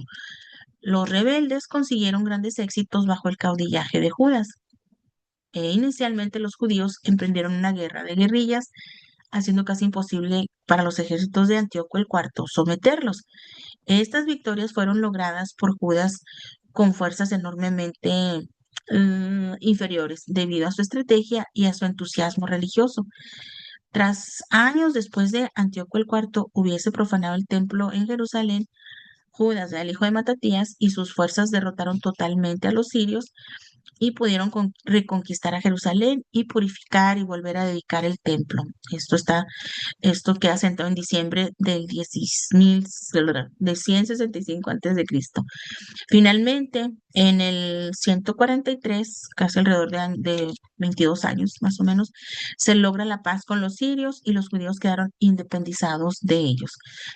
El tercer periodo, ya vimos el periodo ptolomeico, vimos el periodo griego y vimos el periodo de bueno, empezamos con otro, el periodo persa, y luego el periodo griego, luego el periodo de los ptolomeos, el de los seleucidas, y luego ahorita vamos a entrar en el periodo asmoneo, que viene a ser todos estos los hijos de Matatías. Dice Simón, hermano de Judas, fue el primer gobernante del Estado judío independiente. Obsérvese que el término asmoneo se deriva del nombre de familia de Matatías, Asmón. Dice Simón fue declarado sumo sacerdote, dirigente civil de los judíos todo el tiempo que viviese.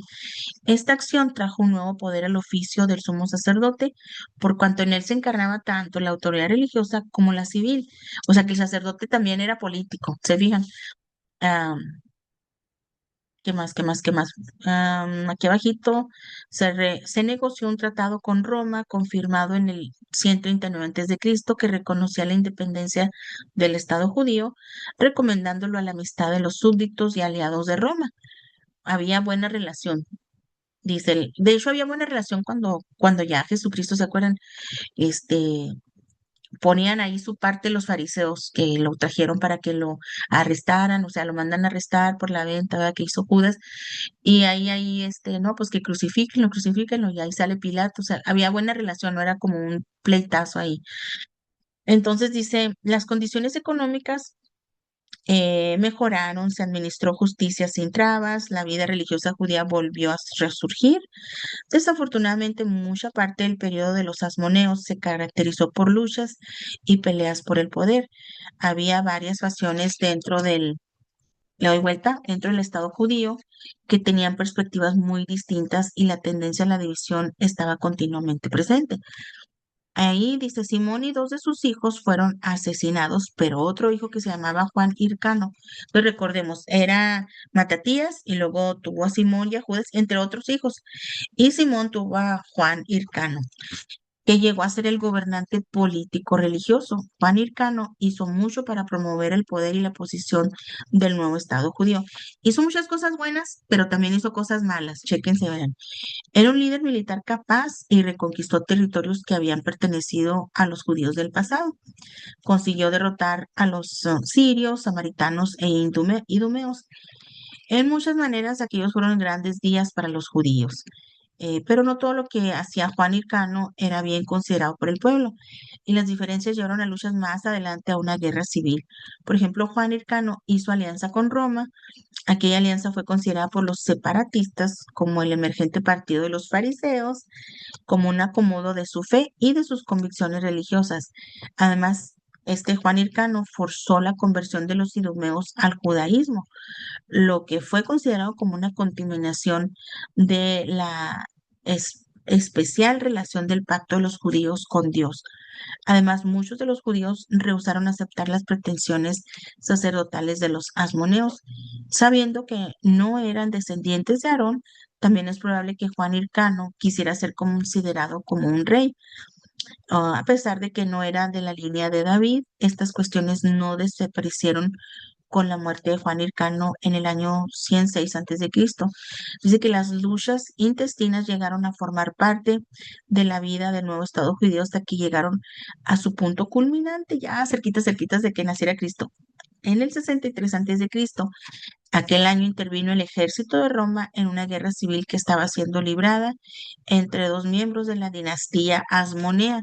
La dinastía Asmonea, pues ya les dije, es toda la familia de, creo que les puse un cuadro ahí, ¿no? Sí, les puse el cuadro de la dinastía que termina en Drusila. Y esta mujer Drusila, eh, ¿cómo les puse el cuadro? Déjenme lo ver, porque yo hice esta investigación acá.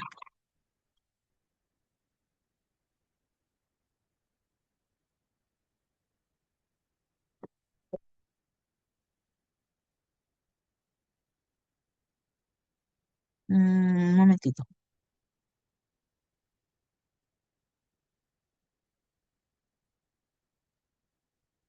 Ok. ¿Dónde se los puse? Aquí en la clase, instituto. Les puse esa. Ah, sí, mire. Esta es la dinastía de ellos. En esta dinastía, pues empieza, ¿verdad?, con este señor que se llamaba Matatías, luego Simón, luego Judas, ¿quién más? A mí, Juan Hircano, y termina con esta Drusila.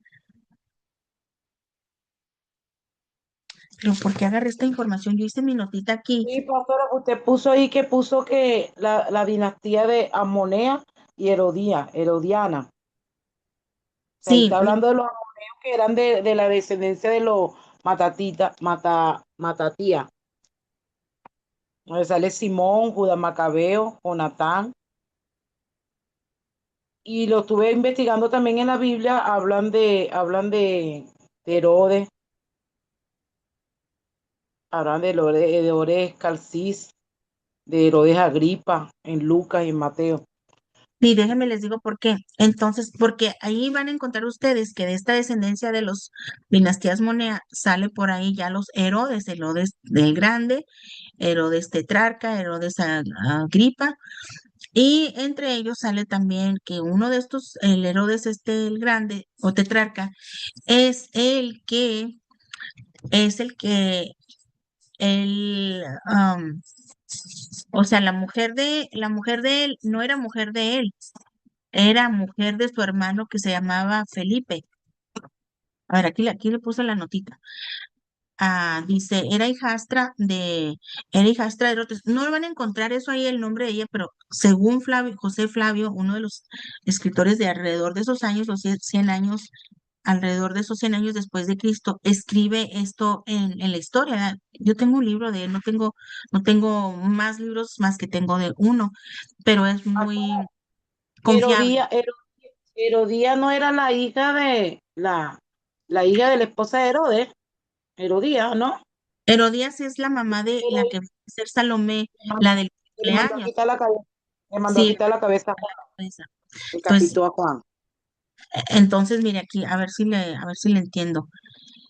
Hijastra, en Mateo 14 3 al 11 habla de esta muchachita. No da el nombre, pero Flavio Josefo sí lo dice en la historia, cómo se llamaba la muchachita que pidió la cabeza por causa de que su mamá, ¿verdad? Que se sentía culpable, la conciencia, y porque Juan el Bautista sí les echaba de ver, pues tú te estás acostando con la esposa de tu hermano. De hecho, esta muchachita que es hijastra de Herodes el tetrarca, es hija de Herodes, Salomé, su Salomé hermano, creo que se llamaba, Salomé. Salomé.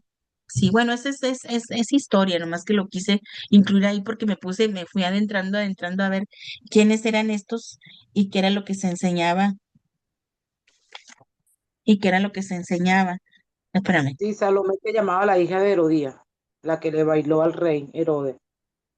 Sí, denme un segundo porque la muchacha no me dejó las cosas con la chamarrita donde le dije. Le voy a mandar otra vez mi ubicación.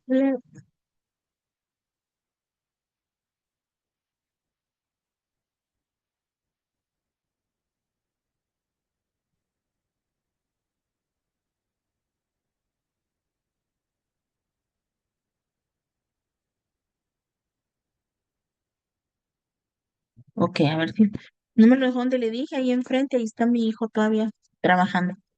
Bueno, sigamos pues con esto. Qué interesante, ¿verdad? Qué interesante la historia y cómo la historia misma, aunque hubo 400 años de silencio, tiene mucha lógica porque ahora, fíjese, los que no conocíamos no saben, bueno, ¿y de dónde aprendí? ¿Por qué están todos?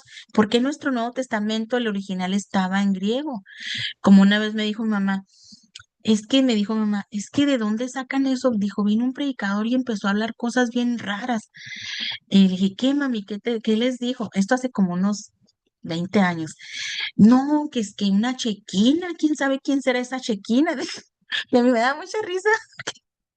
Le dije, mamá, es que están traduciendo una gloria, la gloria chequina de Dios, Aleluya. pero está en el hebreo. Pero sí, fíjate, la falta de conocimiento y así de que hay alguien que les enseñe. Entonces yo ya le expliqué a mi mamá, pero en aquellos años, hace 20 años, ya ahorita pues ella ya entiende, además mejor, pero en aquellos años no, a mi mamá se le hacía un mundo que no fuera lo que estaba en la Biblia. Y como, pues o sea, la gloria chequina no dice ahí, la gloria chequina, nomás dice la gloria de Dios cayó, vea, la presencia de Dios estaba ahí.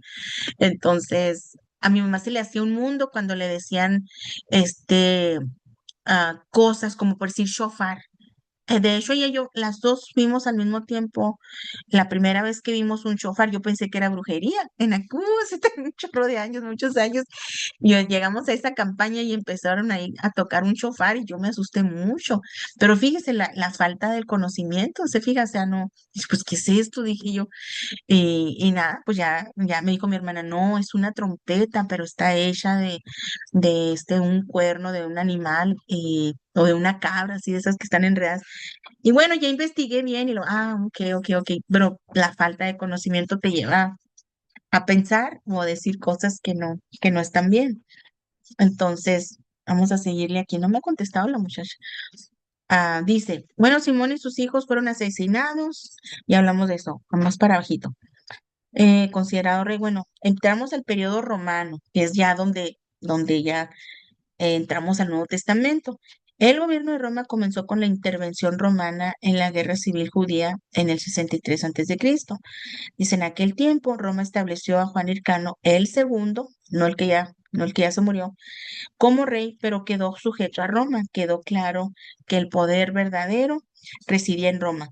Y también Roma viene a estar en lo que profetizó acerca de esta estatua. Ahí está Persia, ahí se habla acerca de estos dos generales que se quedaron a cargo de los territorios de Alejandro Magno, ahí está Roma, todo eso hay interpretación para eso en el libro de Daniel. Entonces dice, entonces pues les quedó claro, ¿verdad? Que Roma, ahorita ahí fue el turno de Roma, era el tiempo de Roma, uno de los ah, poderes, ¿verdad? Poderes de la historia, ¿cómo se dice? Nación, potencia nacional o potencia mundial. Incluso dice, mientras gobernó Hircano el segundo, un idumeo Antípater subió en el favor de Roma. Antípater pudo situar a sus hijos en posiciones de poder en Palestina. Pues aquí viene, es que yo me adelanté ahorita y pues decía, pues ¿de dónde lo agarré yo esta información? Dice, uno de los hijos era Herodes el Grande. Llegaría finalmente a ser declarado rey y a ser el poder dominante de Palestina. En Palestina gobernó desde el 37 hasta el año 4 a.C. Herodes el Grande fue un hombre de grandes capacidades, pero también muy malvado. La historia del surgimiento del reino de Herodes constituye una drama de extraordinarios movimientos de mezquinidad política acompañados de una sucesión de crímenes atroces, sugiriendo de los celos mayormente dentro del corazón de Herodes, dirigidos contra su propia familia.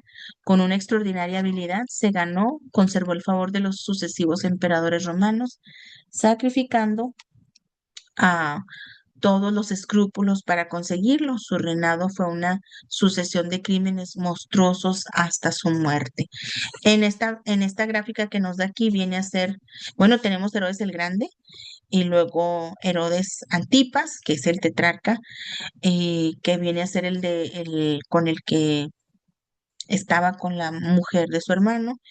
Y bueno, ahí vienen otros, Herodes Felipe el segundo, eh, que viene a ser hermano de él, o sea, Filipo, que era el papá de esta muchachita Salomé o el esposo original de esta Herodías.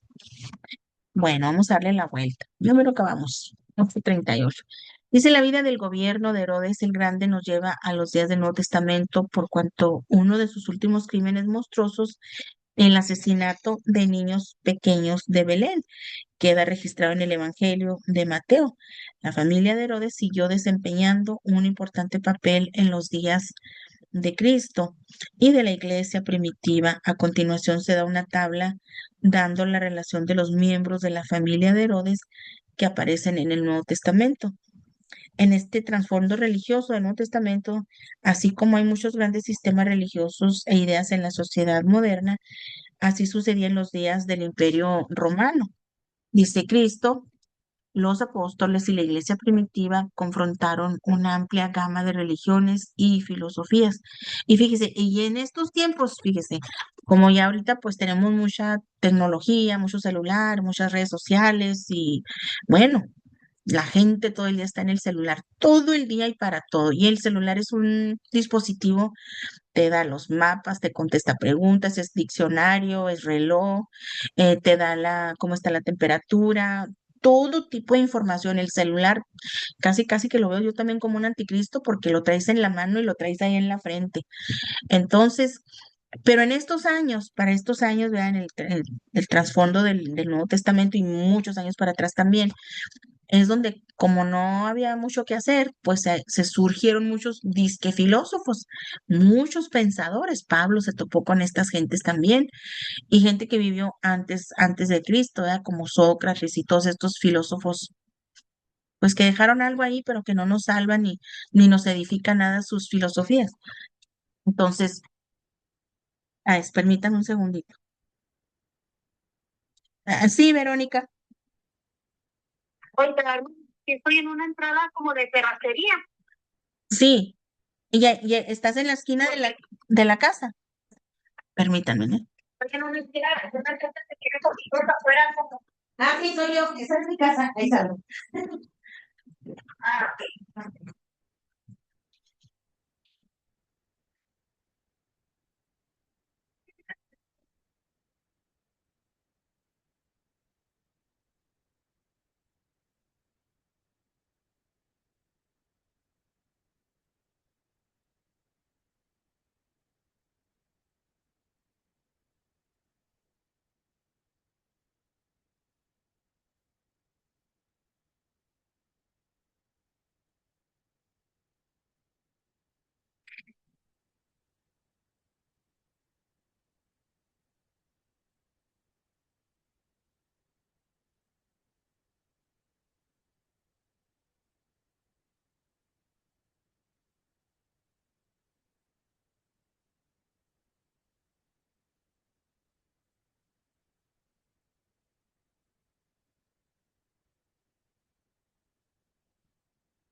Ah, sí, bien, ahorita. Ay, perdón, hermanos. Es que no, ni siquiera anda por aquí cerca. Anda en la Walmart. Y le dije y se los dejara ahí a mi hijo. Y dijo, estoy en Walmart. Y luego, no, pues ahorita sí anda mi esposo ahí, pero ya no. Él ya se vino para acá. Eh, bueno, pues a ver si viene ella. Ok, vamos a continuar aquí. O si llega, ahorita tengo que salir otra vez, perdone. Entonces empezamos en las religiones del misterio, no, acá, trasfondo religioso. Y mire ahí, vamos a ver las religiones, filosofías en el mundo de Roma. Les mandé foto dice Panteón grecorromano. Yo pensaba que iba a decir Pantenón, pero es Panteón, así, ya así lo encontré en Google, les mandé fotos, es un lugar como tipo museo ahora, pero ahí tenían todos los dioses de ellos, o sea, los que les mandé también tenían a Zeus, tenían la Diana Artemisa, y bueno, todos estos dioses mitológicos y los que se inventaron, y como dijo Pablo, pero él quiso hablarles del dios que no tenía nombre por si acaso les hubiera faltado uno. Entonces, dice Roma. Los muchos dioses y diosas de Roma fueron pronto identificados con los dioses y diosas del panteón griego. Por ejemplo, Venus, la diosa romana del amor, fue también identificada con la diosa griega del amor, Afrodita. Marte era Ares, como un dios de la guerra, y Diana era Artemisa, la Diana, esa cazadora, y Júpiter era Zeus o Zeus, así. Dice, para la época del Nuevo Testamento, el culto de aquella hueste de dioses eh, estaba en decadencia. Las luchas por el poder, las intrigas y la inmoralidad de aquellos dioses, junto con su evidente incapacidad de ayudar a sus adoradores, llevó a esta decadencia de la fe entre las gentes del imperio. Todo el sistema de deidades era desafiado y escarnecido por muchos filósofos y maestros. Sin embargo, había todavía los que se adherían a los viejos dioses y los adoraban, pero la vitalidad y el número de adoradores estaba claramente en disminución para el tiempo en que la iglesia penetró en el mundo romano. Dice, en el Nuevo Testamento hay varios lugares en que se ve el panteón grecorromano. En Hechos 14, Pablo y Bernabé sanaron a un cojo.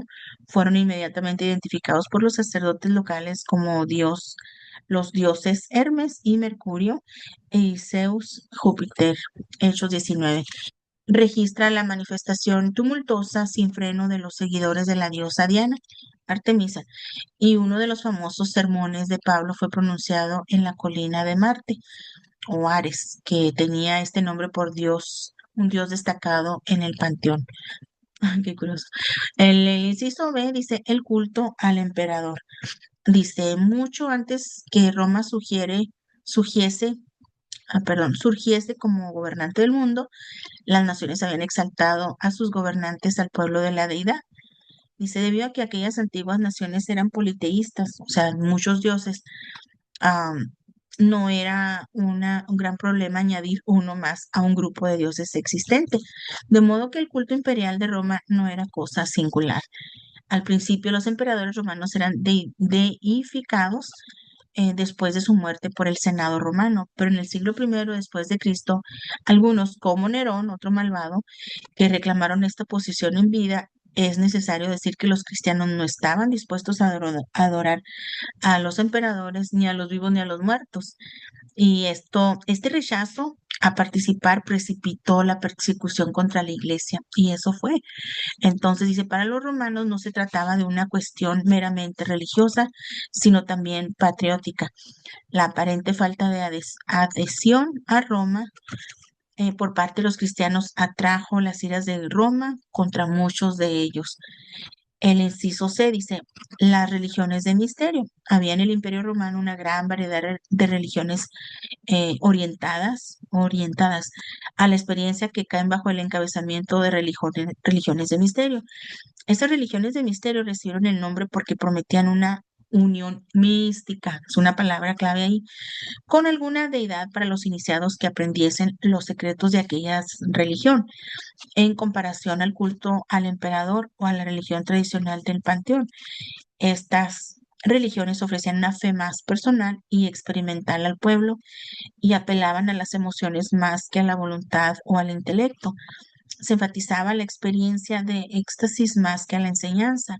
Las enseñanzas que había eran a menudo vagas y sumamente simbólicas. Dice, aunque había una variedad de religiones de misterio, había un énfasis común.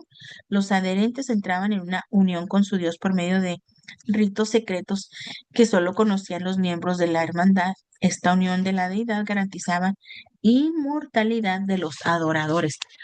Eh, en otro comentario que por ahí leí también, es esta manera de ellos, ¿verdad?, de sincronizar con estos dioses, eh, y era como también era un engaño, pues, ¿saben cómo? Pues todo esto es un engaño. Para hacer este tipo de éxtasis y ellos también como tipo profetizar o dar a entender, ¿verdad?, lo que quería decir este Dios, eh, pues hacían como por decir, voy a dar un ejemplo, por decir así, comían o bebían algunas cosas que los hacían alucinar. Y luego, pues, o sea, ponían una ollita con humo ahí para que pareciera algo real de que estaban hablando por tal o por cual Dios. Entonces, todo era una farsa, pues. Dice, los misterios también incluían unos ritos iniciadores secretos y otros involucrando lavamientos ceremoniales, rozamiento con sangre, medios sacramentales. Sí. Dice embriaguez, frenesí emocional y unas ceremoniales imponentes mediante los que los devotos entraban en comunión en la deidad.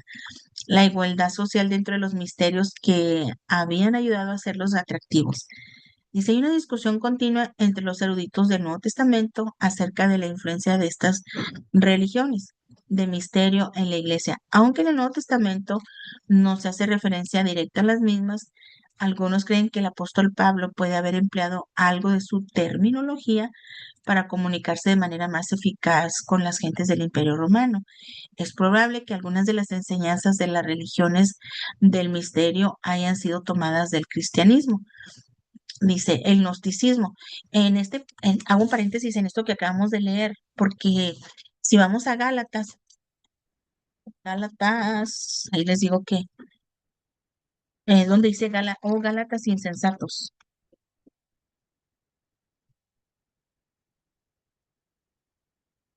Ven, aquí en el 3 Gálatas 3 dice, oh Gálatas insensatos, creo que se está refiriendo cuando hace el comentario, aunque no nos da un versículo, pero me viene a la mente que probablemente habla de este. Dice, oh Gálatas insensato, ¿qué os fascinó? Esa palabra es una palabra que viene del griego y está traducida aquí que os fascinó, pero si te vas al griego original te va a dar, es una composición de palabras que pueden decir brujería o pueden decir quién los manipuló, quién los embrujó, o sea,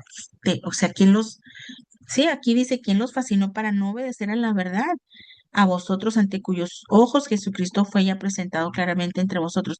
Ellos ya tenían esta educación, esta doctrina sana, habían empezado por el espíritu, estaban terminando por la carne, siguiendo maestros falsos. Estaba muy decepcionado de los Gálatas y por eso les da esta exhortación bien tremenda de, de la fascinación de estos argumentos falsos de maestros, como si alguien los Permiso, hubiera hechizado. ¿Mande? permiso. Ujú. En la versión Telea dice de esta manera, ya le digo, pastora, dice así, ay Gálata, qué tontos son ustedes. Hasta parece que estuvieran embrujados. Ujú. Yo mismo le di una explicación clara de cómo murió Jesucristo en la cruz. Esa es la versión TLA. Sí, y mi comentario también está muy relevante. Dice, los clientes de Galacia estaban fascinados con los argumentos de los falsos maestros, casi como si alguien los hubiera hechizado. La magia era común en los días de Pablo, Hechos 8, del 9 al 11 y 13, del 6 al 7. Los magos empleaban tanto ilusiones ópticas como el poder de Satanás para realizar eh, los milagros, y la gente se involucraba en sus ritos misteriosos sin conocer la peligrosa fuente de su poder. Ok, perdón, hermanos. Entonces ahí está, se fija, como pienso que a eso se refería esta parte, esta porción que acabamos de leer. Um, ¿Qué más? ¿Qué más? ¿Qué más? Gnosticismo. El nombre gnosticismo proviene de la palabra griega gnosis, que significa conocimiento. La salvación podía lograrse obteniendo un cierto conocimiento. Esta filosofía se basaba en el dualismo de Platón, que enseñaba que la materia era mala y que el espíritu era bueno. Dice, Dios, decían los gnósticos, era demasiado grande y demasiado santo para haber creado el mundo material con tanto contenido de bajeza y corrupción. Dice, los gnósticos enseñaban que al crearlo, la suprema deidad había procedido por una serie de sucesivas emanaciones, cada una de las cuales era inferior a aquella de la cual procedía, hasta que finalmente la última de estas emanaciones, o aeones, como ellos las llamaban, creó el mundo. De este modo, la materia se equiparaba con el mal. Si el hombre deseaba obtener salvación, podría lograrlo renunciando al mundo material y buscando el invisible. Mire, lo voy a dejar aquí, hasta aquí, ahora sí. Y ahora es 14:16.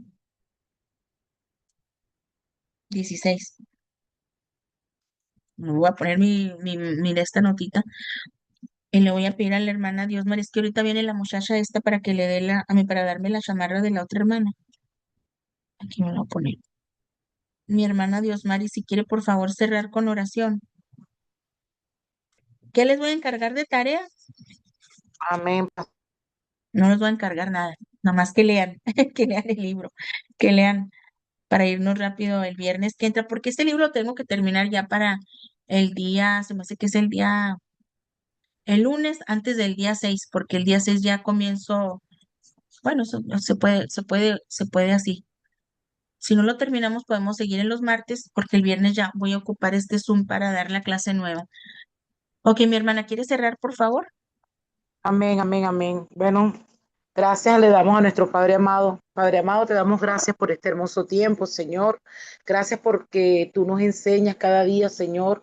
Gracias, Padre, porque tú usas a tu hija, Señor, y nos usas a nosotros como instrumentos, Señor.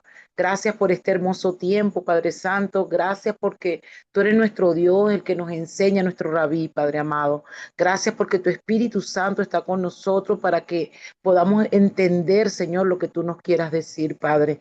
Gracias, mi amado Rey, por cada enseñanza, Señor, por cada palabra, Señor, que podemos aprender en este tiempo, Señor. Gracias, Espíritu Santo. Gracias por tu gran amor, por tus misericordias que son nuevas cada día, Señor. Gracias, amado Rey, porque tú eres Dios soberano, grande y poderoso, Señor. El único, el grande y el fuerte eres tú, mi Señor. Gracias por este tiempo maravilloso. Ahora que vamos a dormir, Señor, vamos a descansar, Padre, como dice tu palabra. En paz nos acostaremos y asimismo dormiremos, porque solo tú, Jehová, nos haces vivir confiado. Gracias, mi Dios amado, y a ti sea toda la gloria, mi Dios, toda la honra, por siempre y para siempre. Amén y amén. Amén. Gracias, Dios María. Bendiciones a todos. Dios me los bendiga. No voy a colgar, no voy a cerrar yo porque no sé si el pastor lo va a cerrar aquí para Amén. Dios me los bendiga a todos. Amén. Ok. Bendiciones. Lo voy a Dios dejar les prendido. bendiga. Gracias. Dios me los bendiga a todos. Bendiciones. Dios les bendiga. Bendiciones.